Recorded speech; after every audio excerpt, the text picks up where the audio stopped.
The Amavasya has some significance. It's when, let's say from an objective point of view,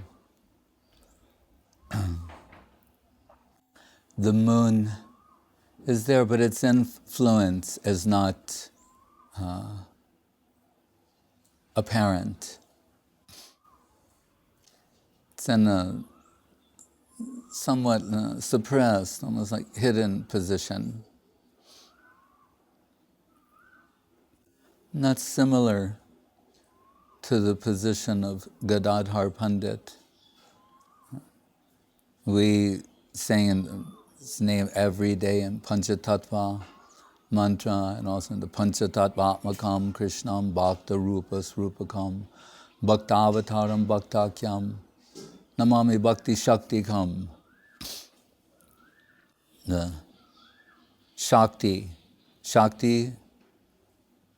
to feminine, to Krishna's Shaktiman aspect. Sometimes Guru Maharaj will say that the Nam Sankirtan aspect begins Nimai Pandit Vishnu Priya, but the Madhura Rasa pastimes, of extension of Madhura Rasa, there are Charja Lila, as with the Madhura Rasa beginning with Nimai Pandit Vishnu Priya, but culminating in the Acharya Lila of Gaur Gadadhar. There's a mysterious statement in the Chaitanya Charitamritam where Krishnadas Kaviraj Goswami compares Gadadhar Pandit to Rukmini, who's the principal Dwaraka queen. We understand from our acharyas that in Vrindavan, the highest place, Srimati Radharani is holding the highest position, the preeminent position, and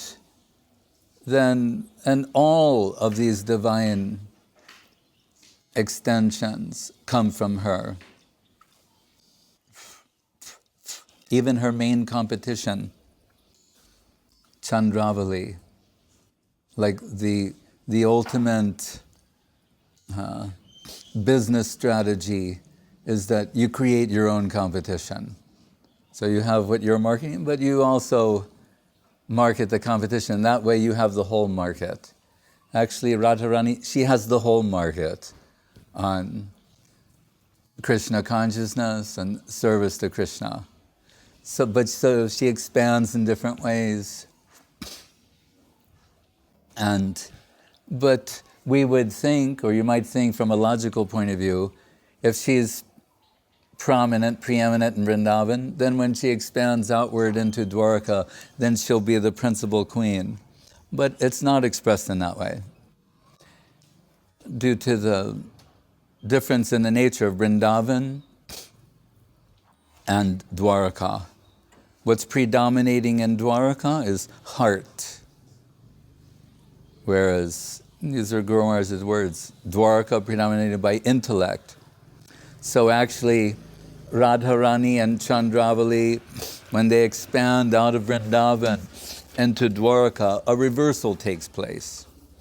So Chandravali gets the principal position in Dwaraka as Rukmini, and Radharani is apparently in a secondary position as the queen Satyabhama,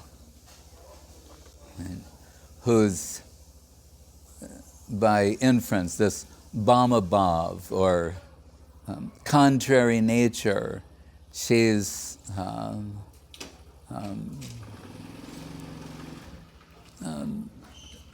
not always agreeable in the or submissive, you can say. So she has this Bhamabhav nature to express some kind of sweet opposition. Right? So there, the reversal of heart and intellect. So she's in a secondary position. So then why would Gadadhar be compared to Rukmini? Guru Maharaj answers this because we understand in the beginning of Chaitanya Charitamritam, the internal cause and aspect of Krishna's descending as Mahaprabhu is being revealed. Krishnadas Kaviraj Goswami likes to refer to the notes of Swarup Damodar, as we were discussing last night, but also, whenever possible, is referencing what's been expressed by Rupa Goswami, who's, Sancharja, was infused by Mahaprabhu, conceptually the leader of his line, the Rupanuga Sampradaya. And Rupa Goswami expresses in his Chaitanyastakam, it's quoted in a few times, but particularly in the 4th chapter of Adi Lila, Aparam Kasyapi Prani Janavrindasya Kutuki Rasotstamam Ritva Madhuram Upabhoktam Kamapiya Rucham Swam Avavre Dutim Iha Tadyan Sad Chaitanya Devaskritir Atitaram Na Kripayatu.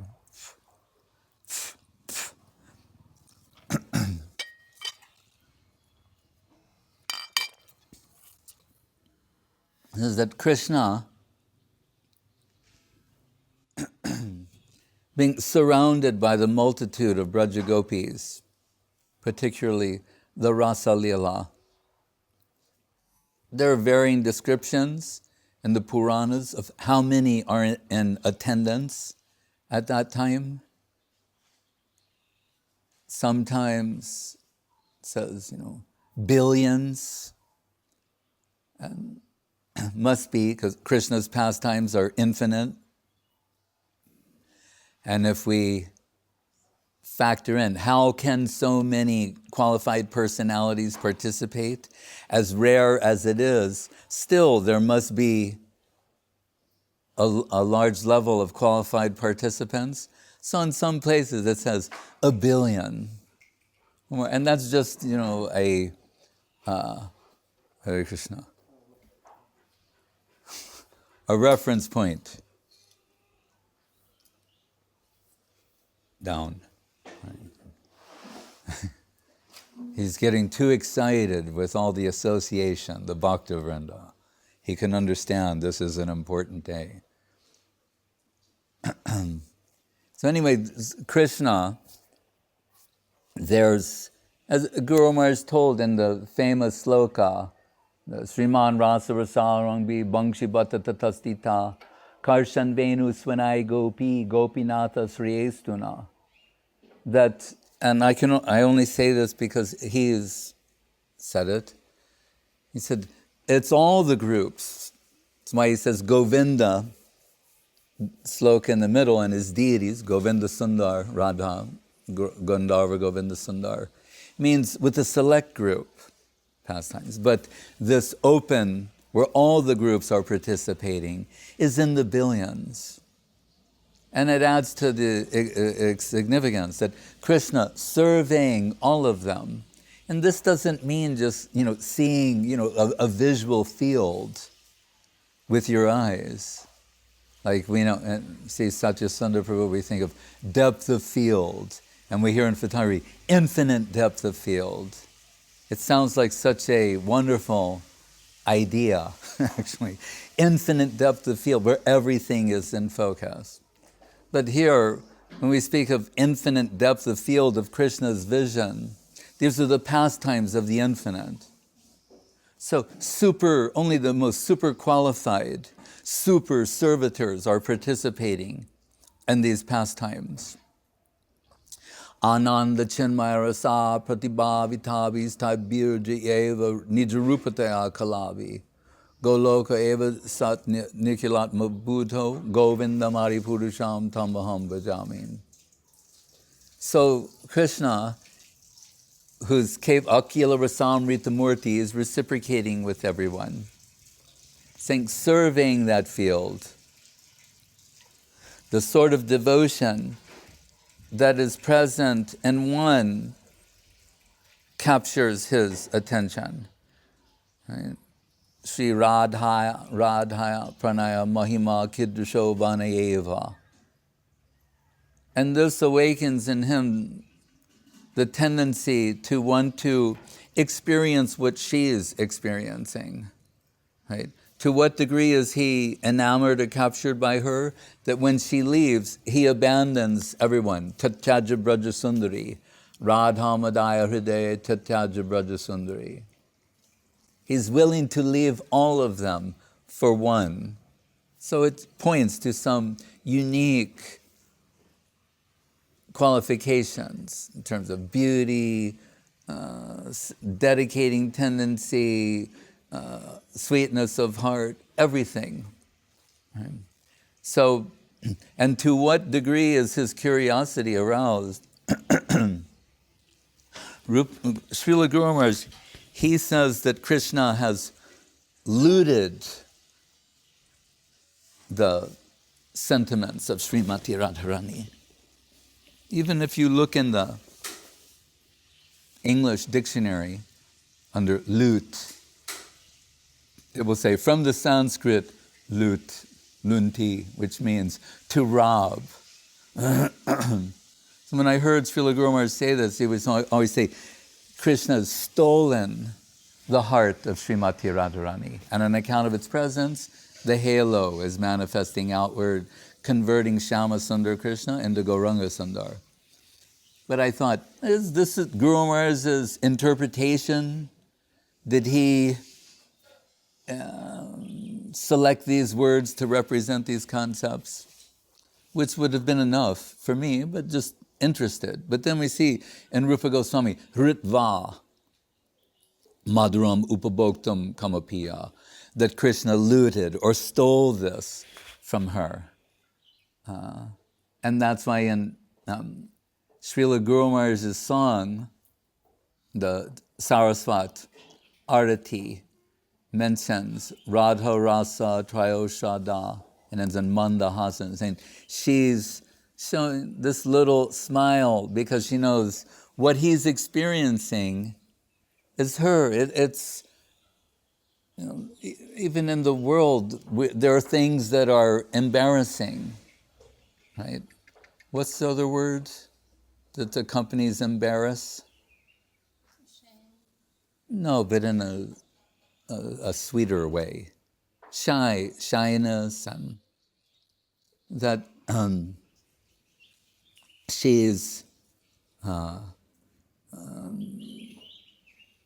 understanding most clearly what it is. This is inconceivable. These are the pastimes of divinity. The people think of science and physics and all these things when they're trying to think about the ultimate reality. With all due respect, it's a million light years away conceptually from these type of divine pastimes, right? Which was actually the pastimes of reality, the beautiful. So how sweet is that? That Krishna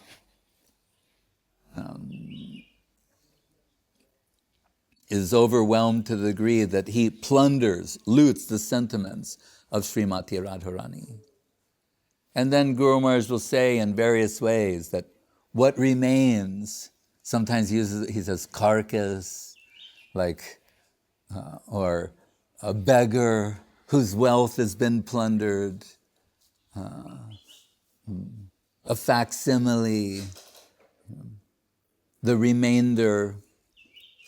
So now Krishna, who's Purnam, who's complete and full, has achieved some extraordinary position Guru Maharaj in the beginning of Prapana Jivanamritam acknowledges this in the sloka.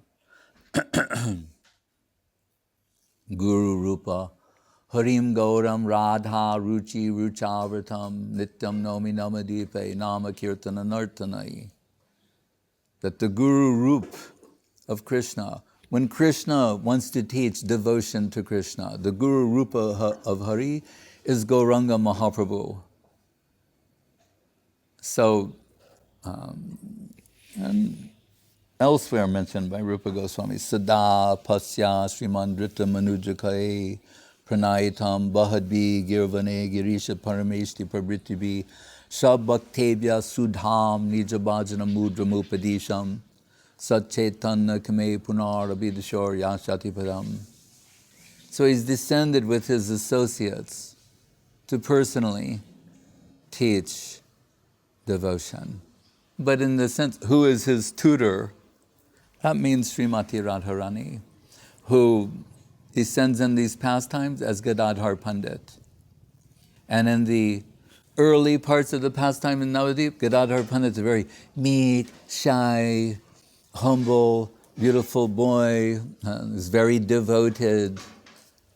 And Nimai Pandit in those pastimes is arrogant and not acting so humble and shy, and one of his favorite targets for mischief or to humiliate is Gadadhar Pandit. So if Nimai Pandit is walking in the street and Gadadhar Pandit is coming in the street, Nimai Pandit, of course, wants to meet with Gadadhar Pandit and tease, I think it's right, tease Gadadhar. And Gadadhar Pandit, knowing this, will sort of walk on the other side of the street, hoping not to be seen. I mean, this is a pastime of theirs. Not to be seen by Nimai Pandit, lest this teasing, this merciless teasing will be there. To what effect that Nimai, he's a Pandit, they're both Pandit, described as Pandit, but Nimai Pandit will take some position, ask Gadadhar some mind-bending question, get an answer, disprove that answer, then take the opposite side, disprove the other side, and to the state of utter bewilderment and astonishment. That's his fun. But it's mentioned at some point in the Chaitanya Bhagavat that Gadadhar Pandit saying, Nimai Pandit is so beautiful and charming a personality and qualified in every way. If he was only a devotee of Krishna, that's the one element that's missing. If he was a devotee of Krishna, he'd be perfect. And once Gadadhar Pandit asked Nimai Pandit to do the Seva Puja for his deities, Nimai Pandit bathed and dressed very nicely, tilak, came before the deity, and then Ganga streams of tears are shooting from his eyes and washing away the tilak, drenching his clothes, and then he thought, I have to bathe again, put on fresh clothes, tilak, and the same thing's happening. And he told Gadadhar Pandit, I'm not so fortunate, I can't worship Krishna. Right? But where is Krishna, Gadadhar? Where can I find Krishna, the Lord of my heart? And Gadadhar is saying, in your heart. Krishna's in your heart. And Mahaprabhu, he starts tearing his chest. And Gadadhar Pandit said, no, not like that. Don't. In another way, you have to make your approach. Yeah, right. And he's so intense. I thought, what is this body? As we later tell Sanatan, Deho Tyage, Krishna Nahi.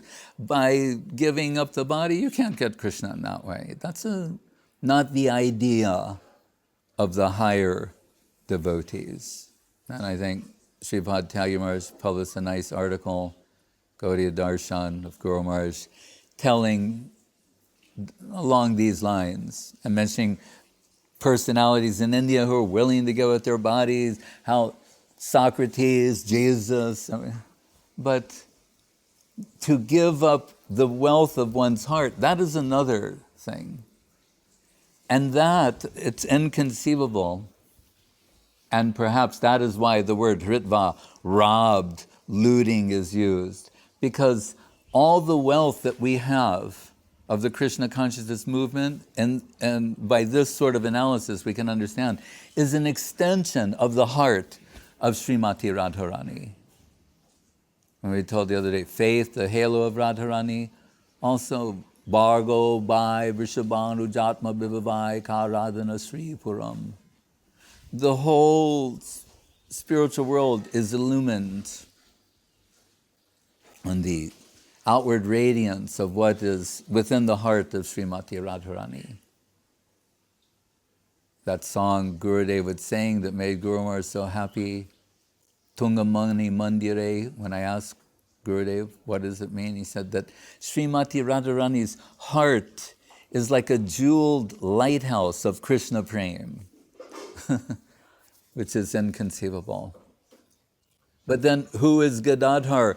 Absent that what's been plundered by Krishna, which is now the wealth of Gauranga Mahaprabhu, described as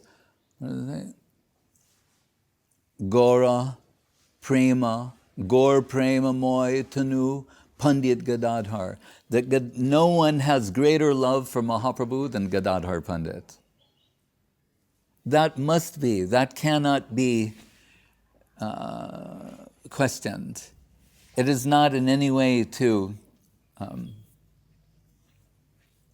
diminish the love of Nityananda Prabhu, right, who's his Mahaprabhu's favorite, his other self, Nityananda, who considers himself Chaitanya Das, a servitor. Ekala Ishvara Krishna Arsa Britya, he's a servitor of Mahaprabhu. Advaita Daita, the dear Advaita. Guru Maharaj says when Mahaprabhu asks someone, what do you think about the love and affection Advaita Acharya has for me? How would you describe that? And someone said, oh, like Sukadev or Prahlad? He said, Mahaprabhu became enraged. What? My Nara, my dear Advaita, Prahlad and Sukadev, they're boys. They're just kids compared to Advaita Acharya. He can say that. Right? We're praying for Prahlad's mercy as Nrsingadev's appearance is approaching, and pray that no offense on our part in expressing these things. But so dear Prapanna Srivas, Swarupam Bibranam Jagataturyam Advaita Dvaita, Prapanna Srivasa Paramananda Gaurima, Harir Dinodari, Gajapati Kripo Sekatara, Sat Chaitanya Kame Punar Abhidashor Yashati Vedam. But the connection of Gaur and Gadadhar is unparalleled. And as Guru Maharaj told, this is their Acharya Lila. When Vrindavan, they're relishing sweetness, and they take the position of Gaur and Gadadhar, they're distributing that sweetness. They're in distribution mode. That is why, one of the reasons why we reject our Guru Varga, they reject the misconception of the Gauranga Nagari, where they are trying to impose the position of an enjoyer upon Mahaprabhu and this Gaur Gadadhar conception, that Gauranga is Krishna and Gadadhar is Radharani, and implies some sort of amorous pastimes, but it is not acceptable to our Guru Varga in the line. Guru Maharaj says that we may find in Chaitanya Mangal some thing where it says that some of the ladies in Navadvip, seeing the beauty of Gauranga Mahaprabhu, they expressed amorous sentiments toward him. It says, but he never reciprocated that. And Guru Maharaj is given the comparison. When husband and wife are worshiping the deity, there's no intimations between them. So when they are in this distribution mode, clearly we understand from Srila Damodar Goswami and all the other authentic personalities, Radha Bhava Duti Subalita. Krishna is enveloped in the heart and halo of Radharani. That is what he is tasting. From Bhakta Bhav to Radha Bhav. These are the, as Gurudev would tell, what is the subject matter of his tasting. Right? So to try and cast him in some other role is an offensive misconception being imposed upon him. And what are the two focal points of Mahaprabhu's pastimes? The Rath Yatra and in private, the Gangbira with Srup Damodar and Ramananda, where behind closed doors, 24 hours a day, plunging the depths of Radha Bhav and Viraha Bhav, in separation from Krishna. So the emphasis in the pastimes of Mahaprabhu is not upon enjoyment, but rather on separation. And the Rath Yatra, where after 100 years of unbearable separation, Radharani and Braja Gopis come to claim Krishna, Dwarka Krishna, and pull him back to Vrindavan by their heart strings, really. So Gadadhar Pandit, he wants to always be with Mahaprabhu. Guru Maharaj will say sometimes, like, if someone was robbed of their wealth and they're holding an empty bag, and there's the person who has only, you're holding that, trying, always running after them, trying to regain your wealth. He said it's something like that. And Mahaprabhu instructed Gadadhar Pandit to take Kshetra Sannyas, which means to take a vow to always and only reside in a particular holy place, here it being Puri. And there Gadadhar Pandit will worship Gopinath, deity, what's known as Tota Gopinath.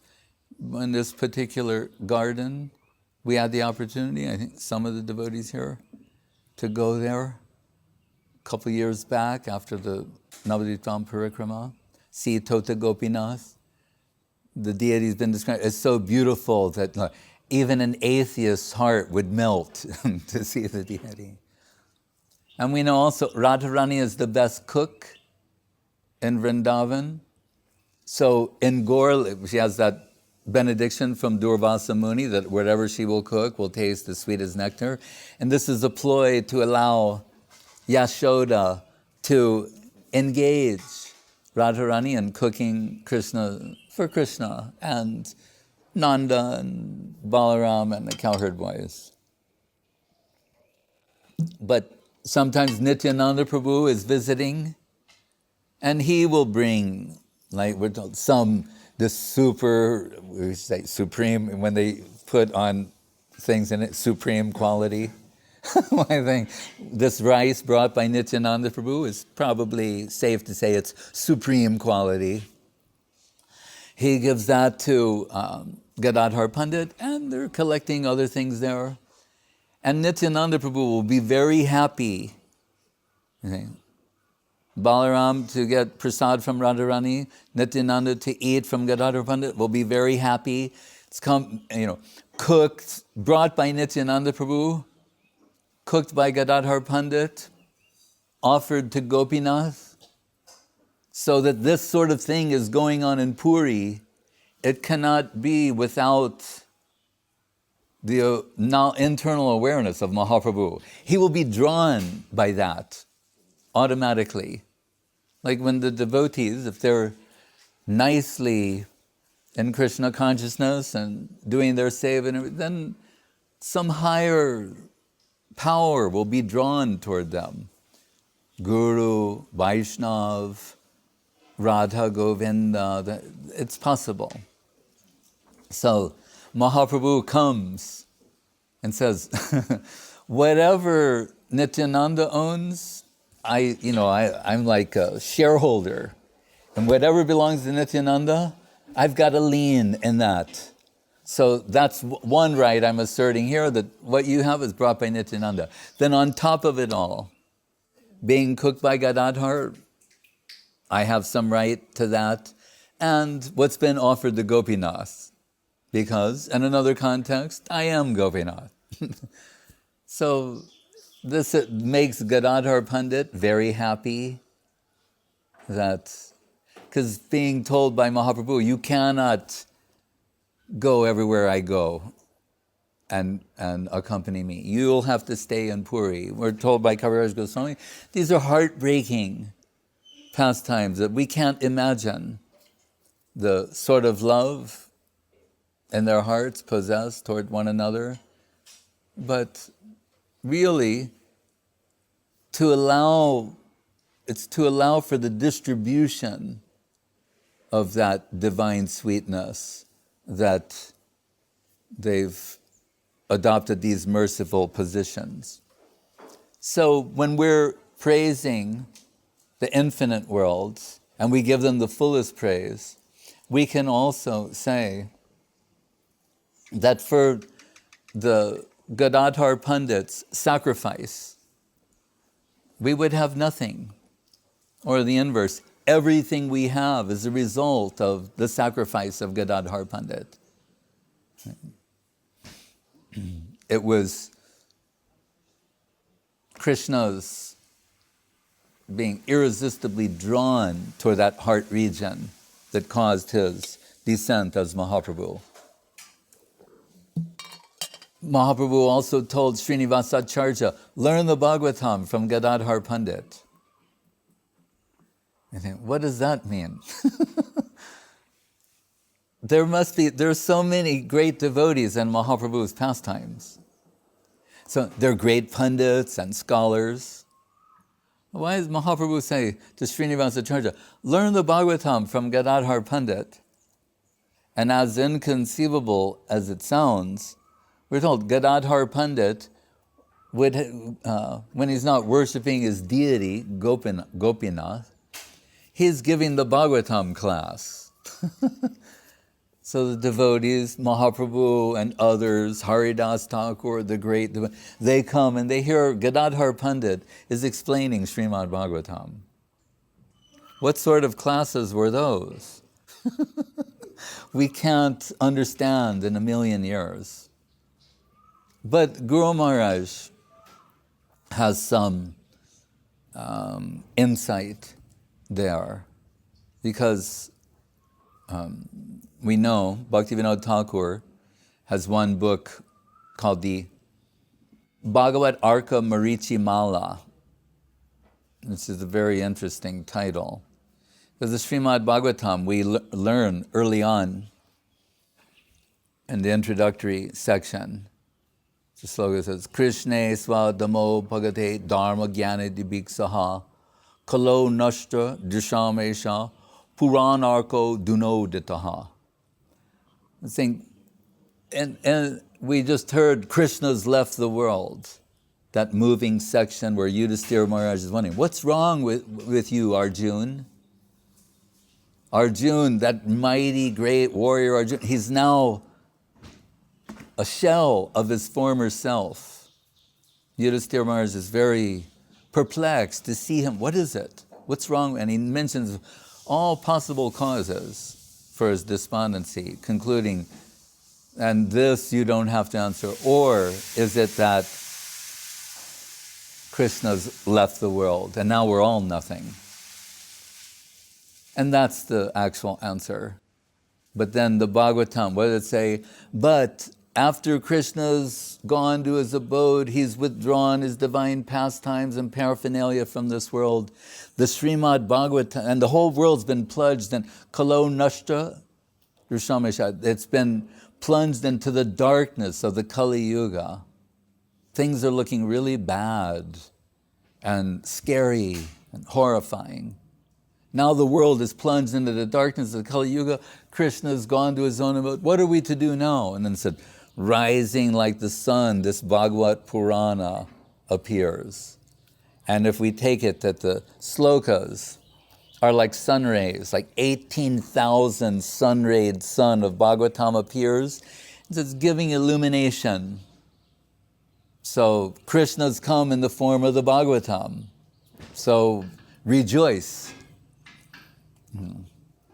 But Bhaktivinoda Thakur, we know, who have gone through the Bhagavatam, 18,000 slokas. We cannot understand how to approach the Bhagavatam so much. So we have the commentaries of the great acharyas to help us to understand this is significant. That's why devotees want to know something. Which slokas? The ones we've heard. Primarily what we've heard from our Guru Varga.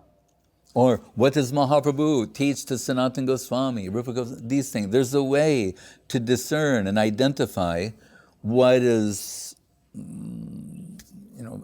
of extra significance. So Bhaktivinoda Thakur, he's always relishing Srimad Bhagavatam.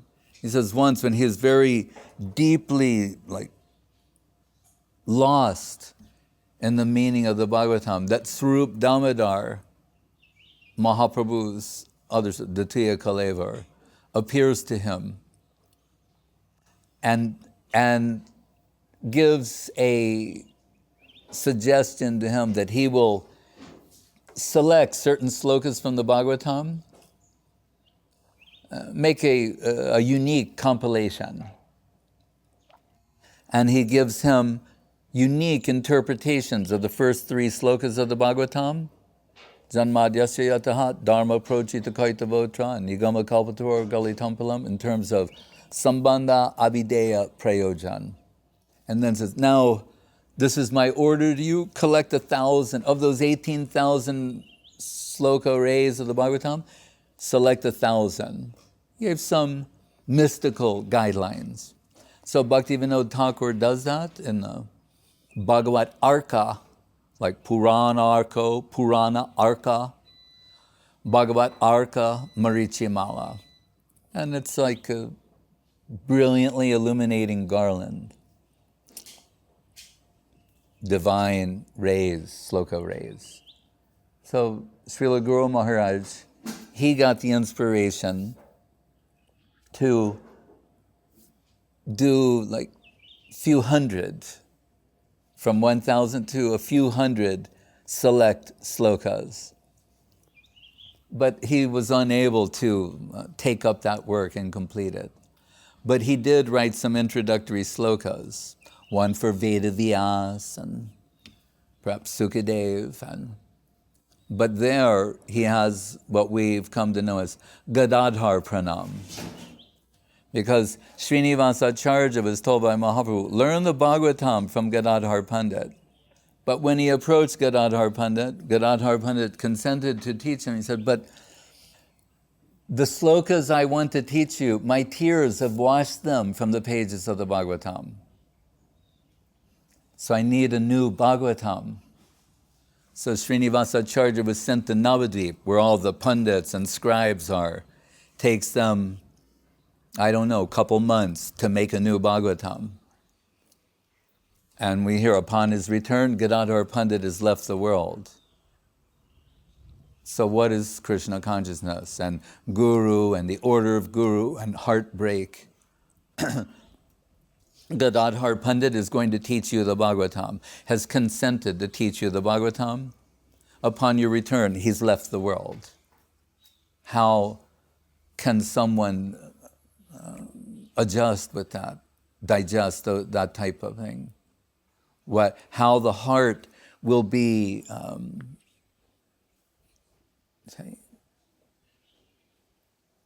what's the word for pressure, that type of pressure, like that. Yeah, but there's another word that's more intense.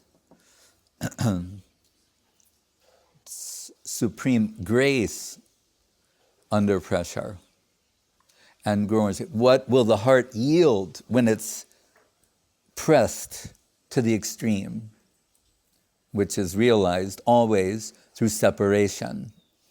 So Srila Guru Maharaj, remember this is his, in the introductory sloka section to his compilation of these slokas he's going to select that are of unique importance.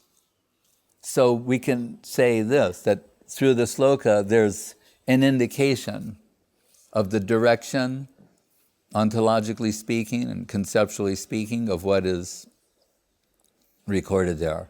And it says, Nilam bodhi tate sadasva viraha kepan vitam bandabam Srimad Bhagavati Katha Madiraya Sanjivayan Bhatya Srimad Bhagavatam Swanayanasru Pujayam Swanayanasru. Yeah.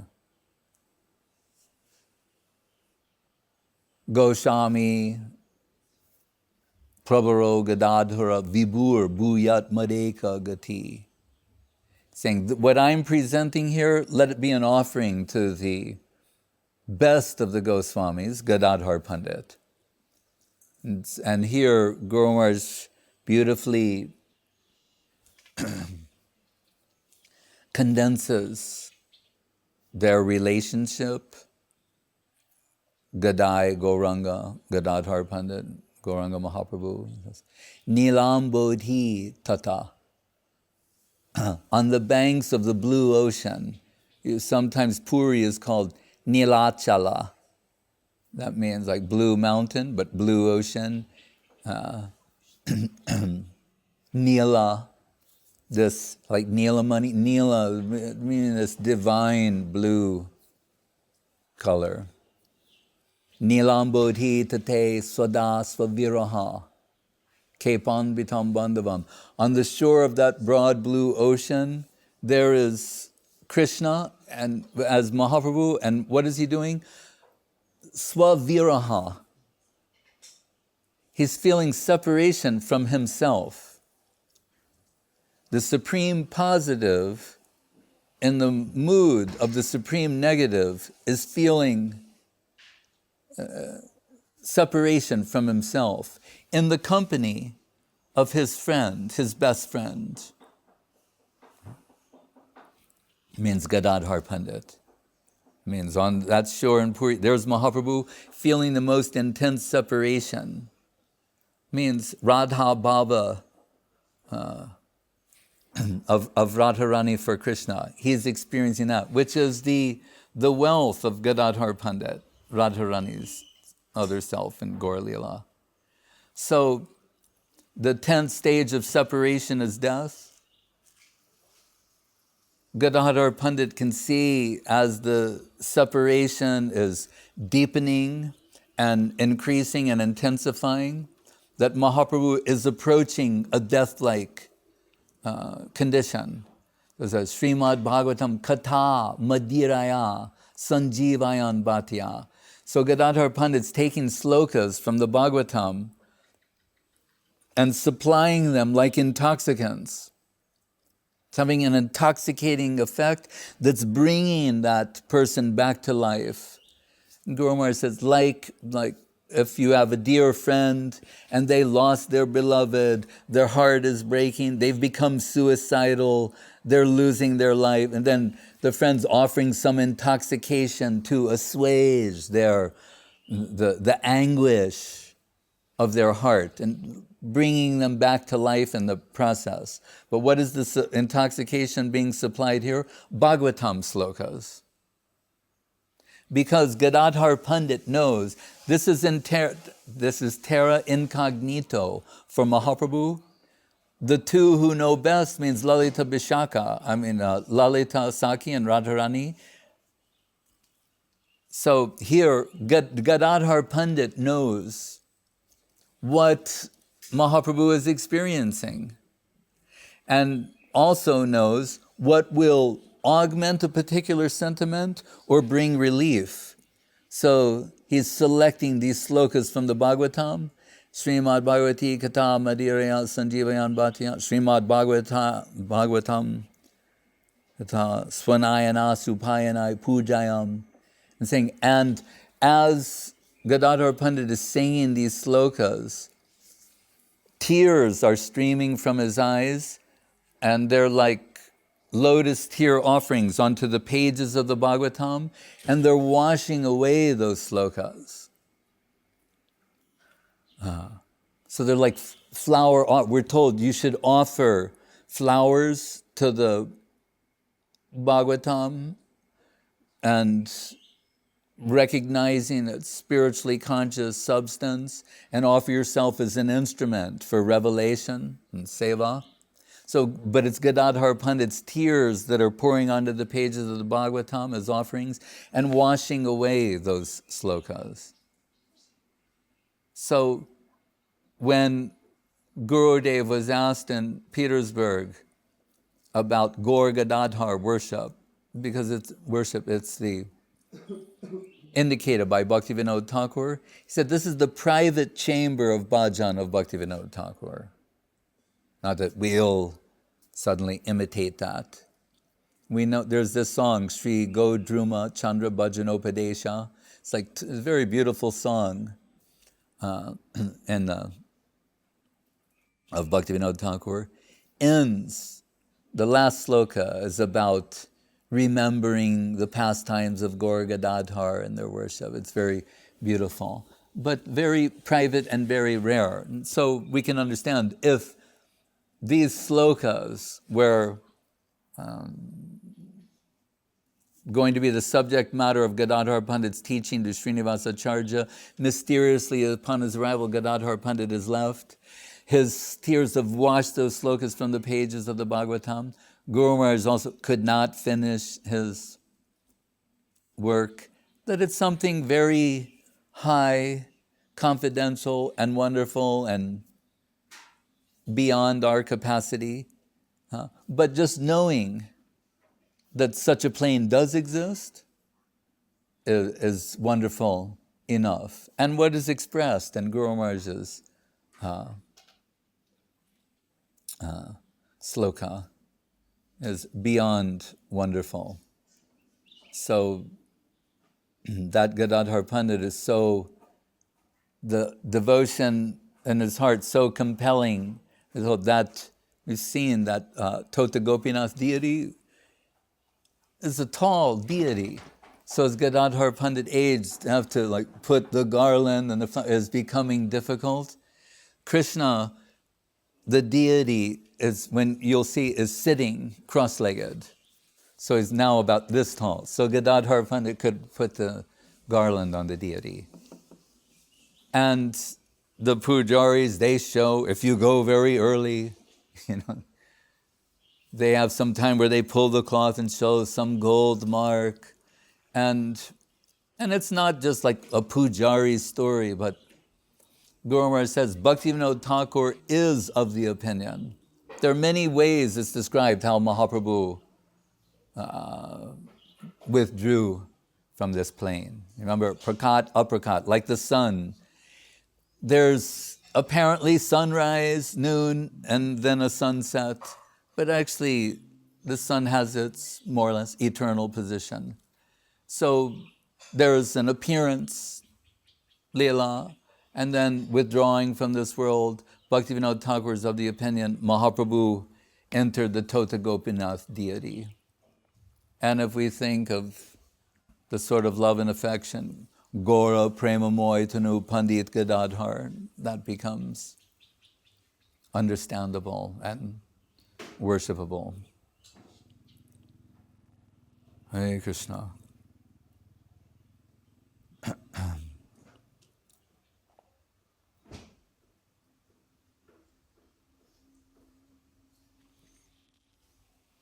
Shri Gadadhar Pandit Avirbhav Mahamahotsavatiti Ki Jai.